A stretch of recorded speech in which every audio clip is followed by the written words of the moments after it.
আসসালামু আলাইকুম, কেমন আছেন আপনারা সবাই? তো আশা করি ভালো আছেন। আল্লাহর রহমতে আমিও ভালো আছি, সুস্থ আছি। তো অনেকদিন অসুস্থ ছিলাম, কোনো রান্না বান্না ভালো করে করতে পারিনি। তাই ডাউল গুলা অনেক ভিতরে পোকা হয়ে গেছে, জিরা জিরা হয়ে গেছে। তাই ডাউল গুলা একটু জাগতে হবে, তাই একটু চেঞ্জ করতেছি ডাউল গুলা।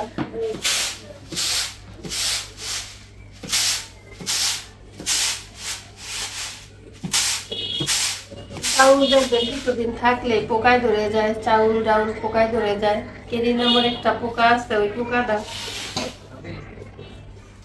তো ডাউল গুলো পোকা ধরে গেছে, ধুইলেও পোকা গুলো যায় না। তাই ভাবলাম একটু বেঁচে জেনে নেই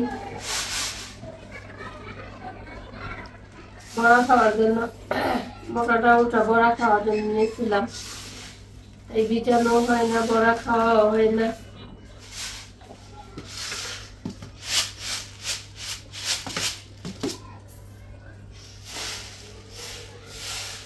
ডাউলের মধ্যে পাথর, বড় বড় পাথর।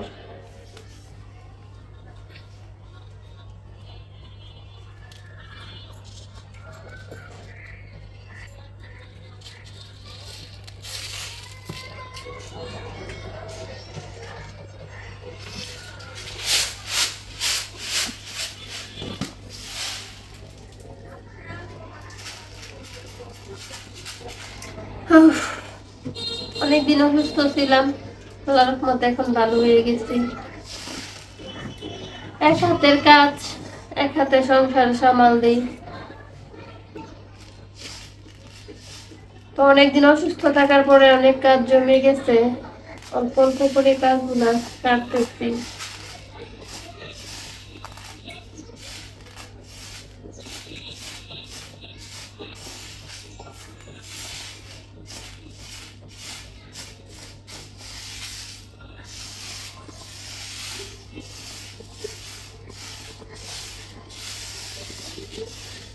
তবে ডাউল বাঁচতে বাঁচতে আপনাদেরকে একটা কথা শেয়ার করি। কথাটা কেন যেন বারবার মনে আসে। আপনাদেরকে যদি কেউ ঠকায়, যে কোনো কিছু দিয়ে যদি মনে করেন আপনি ঠকতেছেন, তবে তাদেরকে কিচ্ছু বলবেন না, ঠকতেই থাকবেন, ঠকতেই থাকবেন। একদিন ঠকতে থাকতে দেখবেন যে ঠগার ভিতরে ওই ভালো কিছু আপনি পাবেন। ঠকতে একদিন দেখবেন যে আপনি জিতে গেছেন। হারতে হারতে একদিন জিতে গেছেন, দেখবেন হারার মধ্যেই হঠাৎ একদিন আল্লাহ তাআলার রহমতে জিতে যাবেন। ঠগা ভালো, ঠগানো ভালো না। আমি নিজে ঠগি, সবসময় আমাকে ঠগানো হয়। তো তাই কারো প্রতি কোনো অভিযোগ নেই। যে যত পারে কষ্ট দেখ, মনের ভিতরে শুধু কষ্টগুলা বেঁধে রাখতেছি। বলবো না, কাউকে কিছু বলবো না।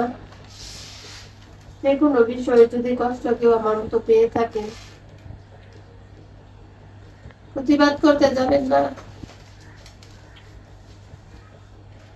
আর আল্লাহ তাআলার উপর ভরসা রাখবেন। আল্লাহ তাআলা যা করে ভালোর জন্য করে।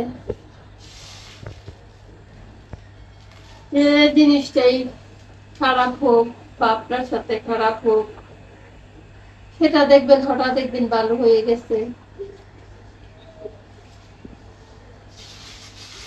আসলে কি বলবো জানেন, মনটা অনেক খারাপ, অনেকটাই খারাপ। কিছু কিছু মানুষের কাছে অনেক আশা করি, কিছুই পাই না। পাই না ঠিক আছে, কিন্তু তার পরিবর্তে যে কষ্টগুলা মনের মধ্যে থাকে।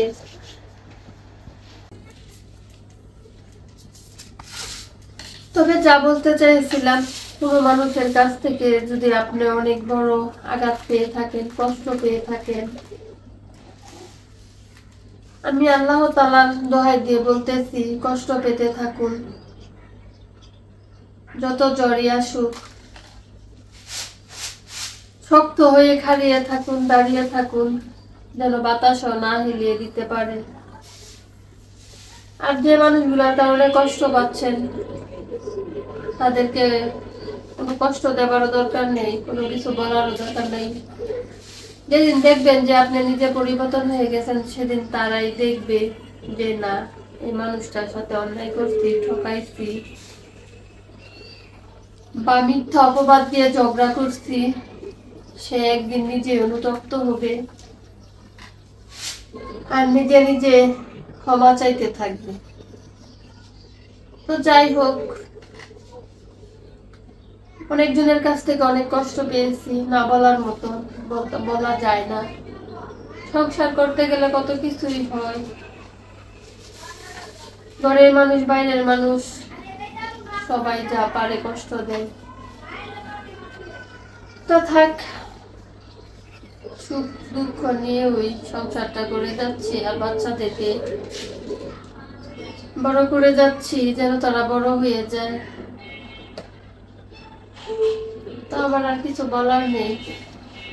ভালো থাকবেন, সুস্থ থাকবেন, নিজের প্রতি খেয়াল রাখবেন, আর কোনো কিছু তেমন খারাপ করবেন না, আল্লাহর উপর অসন্তুষ্ট হবেন না, আল্লাহর উপর ভরসা রাখবেন। তো ভালো থাকবেন, সুস্থ থাকবেন, বাই বাই।